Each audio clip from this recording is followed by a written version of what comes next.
50 വയസ്സാകുമ്പോഴേക്കും നമ്മൾ അംഗീകാരം തേടാൻ തുടങ്ങും. പ്രത്യേകിച്ച് നമ്മൾ വളർത്തി വലുതാക്കിയ നമ്മുടെ മക്കളിൽ നിന്ന്. ആ പരിചരണം ലഭിച്ചില്ലെങ്കിൽ ദുഃഖം പിന്തുടരും.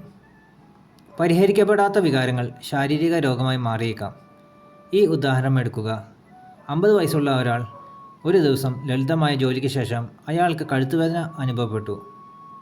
കൺസൾട്ടേഷന് ശേഷം തൻ്റെ ശാരീരിക അസ്വസ്ഥതയെക്കുറിച്ച് മാത്രമേ അദ്ദേഹം ആദ്യം സംസാരിച്ചുള്ളൂ. എന്നാൽ വിശദമായി സംസാരിച്ചപ്പോൾ നിരാശയും ഏകാന്തതയും ഉയർന്നു വന്നു. ഇന്നത്തെ സാമൂഹിക മാറ്റങ്ങൾ അദ്ദേഹത്തെ വല്ലാതെ വിഷമിപ്പിച്ചു. സുഹൃത്തുക്കൾ ഉണ്ടായിരുന്നിട്ടും തന്നെ ശരിക്കും ശ്രദ്ധിക്കുന്ന ഒരാളെ അദ്ദേഹത്തിന് ഇല്ലായിരുന്നു. അദ്ദേഹം സ്വന്തം ക്ഷേമത്തിന് മുൻഗണന നൽകുന്നതിന് പകരം വിശ്രമം ഇല്ലാതെ പല ജോലിയിൽ മുഴുകി.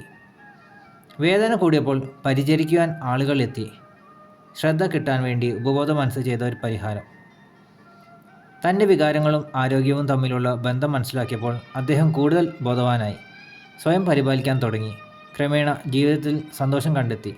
ഇതിൽ നിന്ന് നമ്മൾ മനസ്സിലാക്കേണ്ട ഒരു കാര്യം, പ്രതീക്ഷ എന്നത് സ്വയം നാശത്തിൻ്റെ ഒരു മറിഞ്ഞിരിക്കുന്ന രൂപമാണ്. വാർദ്ധക്യത്തിൽ നമ്മൾ പലപ്പോഴും അഭിനന്ദനമോ പരിചരണമോ തേടുന്നു.